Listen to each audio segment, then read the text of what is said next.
Hey everybody, welcome back to the channel. Welcome to this very windy real-life car review.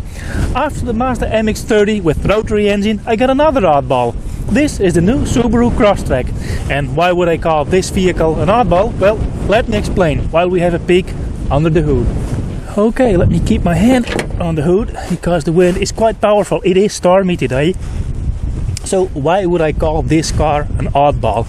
Well, the reason is Subaru's selling very low numbers over here in the Netherlands, and that's because of our tax system.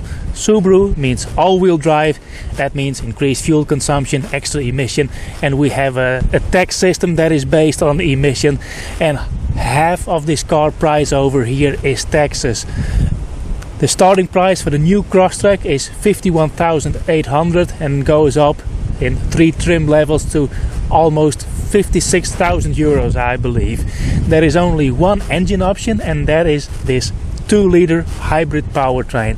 It's connected to the Lineartronic, which is a chain-based CVT transmission, and in the transmission housing is an electric motor with almost 17 horsepower and 66 newton meters of torque. The 2-liter engine itself delivers 136 horsepower and 182 newton meter. And this being a Subaru, of course, it has the flat 4 engine, aka the boxer engine, which in this case Subaru calls the e-boxer. When I have a look around here, yeah, it's a compact engine. One thing I always like is that the oil filter housing is on top there, so that makes oil changes and replacing the oil filter very simple. And there is one incredibly long serpentine belt over here, and if you need to replace that, that's very easy to do. These non-turbocharged engines have a very long life expectancy. They last a mighty long time. I have heard stories about the Subaru turbocharged engines grenading themselves, but this engine will last you a lifetime. On the bonnet design is pretty neat. There's a nice engine cover over here. As said, maintenance is very easy. Everything is very well accessible. Basically it's a non-spectacular engine, but it has great driving characteristics, as you'll see in the driving segment. But getting cramp in my arm, let's close up the hood and have a peek in the cargo area. There is no electric trunk opener, but yeah, how hard can this be? Rolling cover has a partial shelf. The cargo capacity with the seats up is 1340 liters, and the cargo floor itself is nice up high. There are some hooks to tighten your cargo if need be. Under here is a small cargo area, and there's the gooey stuff for the tire repair kit. When I lift the floor, there is the battery for the hybrid system, and there's a compressor for the tire repair kit. So yeah, it's very basic, but it's nice and square. That's a good thing. So let's cover this up and let's have a peek in the interior. Okay, wind is taking on, so let's hop inside. I hope this improves the audio quality. The interior of the new Crosstrek is very straightforward and very traditional, and it really works. The materials used are okay. There are some harder plastics and some nicer plastics over here. There are a lot of different textures, but it's practical, it's functional. One thing I like very much is the fact that Subaru uses a traditional instrument cluster with physical gauges and just a small screen in between. I personally think that traditional physical gauges are easier to read for the driver. The center screen is in portrait orientation. It uses Subaru Starlink system, navigation, infotainment, digital audio, everything is on here. The top section you can set to your preferences. The center section is used for the home screen or the navigation, and this lower section always has the climate control buttons on there. There are also physical buttons for the 2-zone climate control, and the heated seats buttons are over here. I believe they used to be in a menu in the screen in previous versions of Starlink, but now they are moved to the center console, which is good. It has a TomTom based navigation system, and it also has the What 3 Words navigation system. And What 3 Words is a coordinate system that uses 3 words to identify a coordinate, and a coordinate usually is a tile of 1 square meter, I believe. So you can punch in the word and you can go anywhere on the world on unpaved road or unmarked sections. I'll leave a link to that if you want to know more about that in the description. The audio system, I have mixed feelings. When you listen to FM radio or digital radio, the sound quality is way below average. A lot of highs and a lot of lows, and everything in between is drowned in there. It's not nice to listen to. However, when you connect your smartphone and you have streaming audio like Spotify, the sound quality all of a sudden is very good. So the audio quality problem or issues I have with this system seem to boil down to the tuner section of the radio. Once you listen to streaming radio, it's good. So that's something to keep in the back of your mind. There are 2 things that stand out for me in this interior, and that's the overall visibility. The car has very slim A-pillars and large windows, and as you can see, there is a large quarter window in there. It has large mirrors. The visibility from the driving position for driver smaller than me or taller than I am, everyone has good visibility in this car, and that's a big pro. This trim level I'm driving at the moment doesn't have surround view monitor, but it does have a backup camera. But with the overall glass, like the visibility in the rear view mirror and the large rear windscreen, yeah, that's just great. The second thing that really stands out for me are the seats and the seat comfort. Subaru has put a lot of effort in reducing driver fatigue, because of the fact that your body constantly has to counteract on motions that the car makes. And it's the same principle that Mazda has for, that they call it kinetic posture control. And Subaru has done the same thing. They improved the seat, the construction of the seat and the mounting of the seat to the car. And it really does work. When you sat in the car, you can really tell that, yeah, your body doesn't move as much. This car is very relaxing to drive. The seats offer great support. They have good bolstering, and there are no pressure points. And this car is really suitable for longer journeys. Yeah, all in all, it's very straightforward and it's very functional, and it really works. Now let's head over to the rear passenger compartment to see what life is like over there. Okay, let's hop in the back. The rear doors open to almost 90 degrees, and that's something that's unique to Subarus. Yeah, other cars have it too. There are 2 door latches, and there's a structure inside the door for extra side impact protection.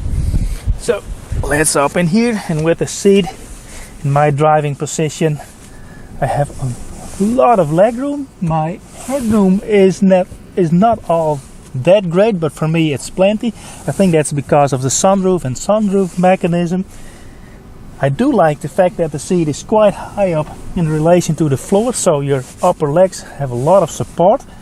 And the rear seats, they do not recline, but I think I could sit for a couple of hours over here. Seating comfort is good. They're nice and soft, but there aren't a lot of creature comforts in here. There is not a fan, and there are no reading lights. There are 2 USB outlets, USB-C, USB-A. There is an armrest, and it has 2 cup holders. No heated rear seats or anything, but for its basic function, seating adult passengers, this is a good place to be. Now let's do the window test. And the windows sink all the way in. The windows are quite large for a modern car, and view towards the outside is great. So yeah, it may be very basic, but what it needs to do, it does very well. So let's take this car for a ride. Alrighty folks, let's go ahead. This nice and warm car. It's extremely stormy today, and let's go ahead. Now there's 2 things I need to point out that stand out as a positive for me, and that's the fact that once you have the lane departure warning switched off, it stays switched off. You can switch it off via the settings in the center screen, and I really like that. Kind of the same goes for the driver monitoring system. I'm sure you can switch it off, but I have no need to switch this system off. In the Subaru Solterra / the Toyota BZ4X, that thing was super annoying. Even under normal driving circumstances, when you approached an intersection, you checked your mirrors and you looked onto other traffic, that system immediately started warning that you have to look straight ahead, sit upright and pay attention. And yeah, that was truly annoying and unnecessary. Not in this car. Once you're really distracted, you look out of your side window for way too long, then it starts beeping, and it does so in a very decent manner.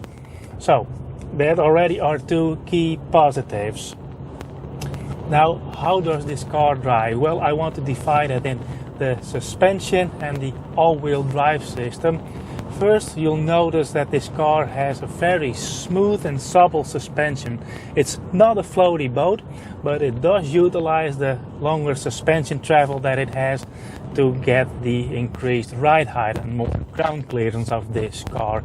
It's very supple, and now I'm driving on a brick road and it's quite uneven. There are a lot of bumps, as you can see, and the suspension is super quiet. It's much better than what I expected. So yeah, and then there is the question, do you need this all-wheel drive system? Does it have any benefits? Well, I live in a country where almost 100% of the roads is perfectly paved. We have no winters and no snowfall to speak of. And of course we don't have any mountains. You'll need an all-wheel drive system when you have to tow heavy loads. And this car doesn't have a big towing capacity, just over 1400 kilos. But I recently saw a video of Tom the Dilettante, and I believe he has 2 Crosstreks, and he does a lot of overlanding. And he had an interview with a guy who had a super lightweight caravan. Now, what I came to mind, of course, if you go overlanding, you put all your stuff into your car and you tow a light load, as light as possible. So for that kind of work, going overlanding with a super lightweight caravan, this car is really up to the job. When you look at the all-wheel drive system, what does it add under ideal driving circumstances? Nicely paved roads, good grip, good weather circumstances. Does it have any benefits? Well, in my opinion, it absolutely has benefits. And reason being is this car is much more stable, much more composed under all driving circumstances. When I pull up from this roundabout, pull the throttle, all 4 wheels do their part, unlike a front-wheel drive car. And there are always 2 wheels or 1 axle that is sort of passive, and while the others do all the work, they do the acceleration and do most of the braking, even on the regenerative braking of deceleration. There is always a balance shift that in the car. On normal driving, that's very minimal, but in more extreme circumstances, it can unsettle the car. In a straight line, it doesn't matter, but when you're in a curve, it does matter. And thanks to the full-time mechanical all-wheel drive system of this Subaru, this car is super stable and it's super composed. It has way more grip than this power output of this drivetrain ever needs, but it's really comforting to know that this car is very capable, and it really adds a lot of stability, a lot of control. And the way I experience this car is that it's very composed under all driving circumstances.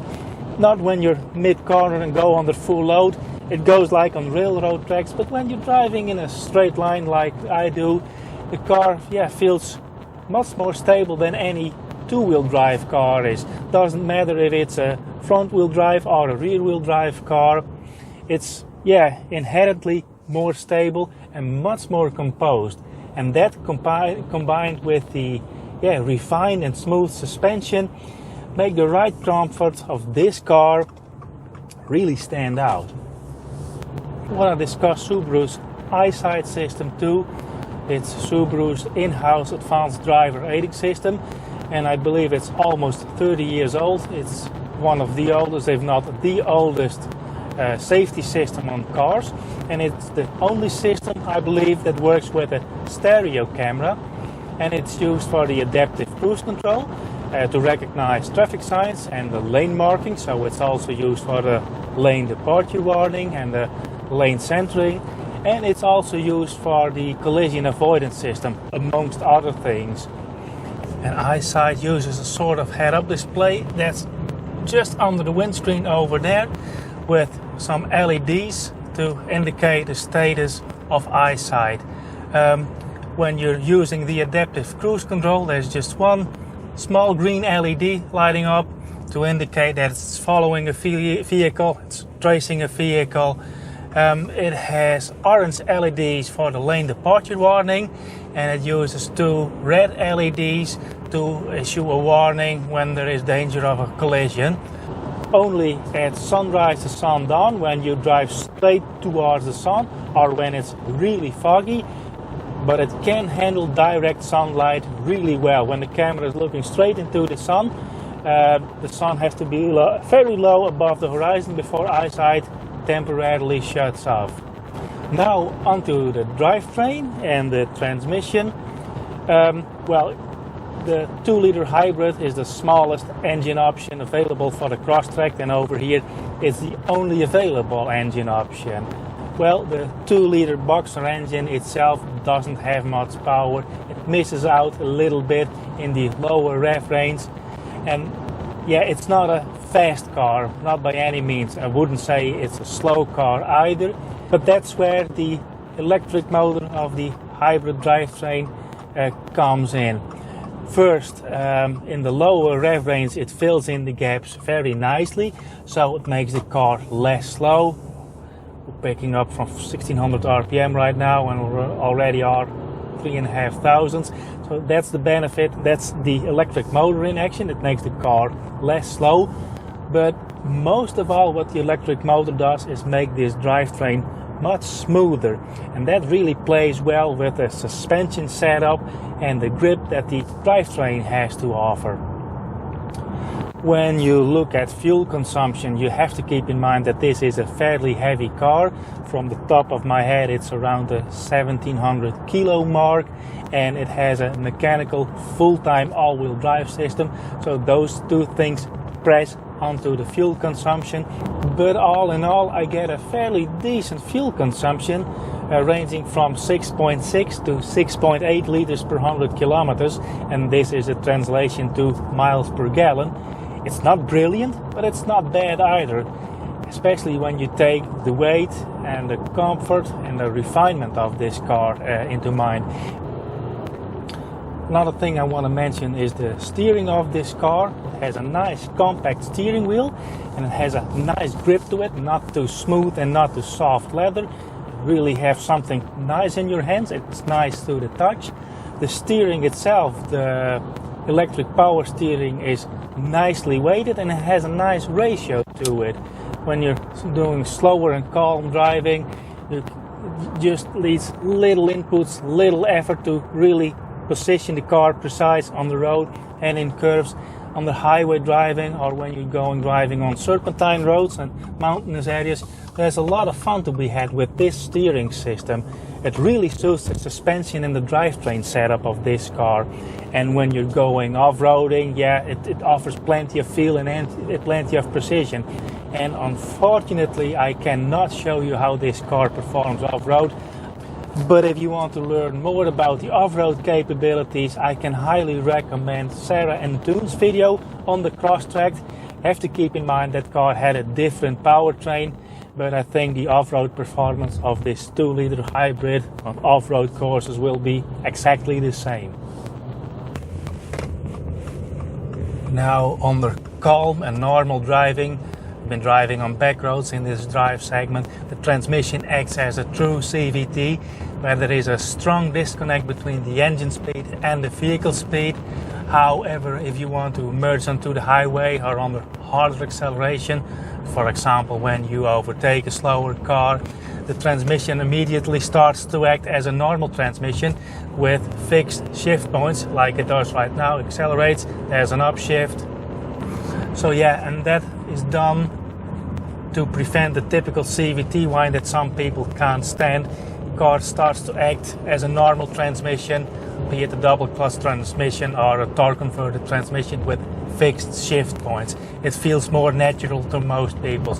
I personally don't mind the true CVT action, but this also works really well. Now with that, I think I've touched upon all my talking points for the drive segment.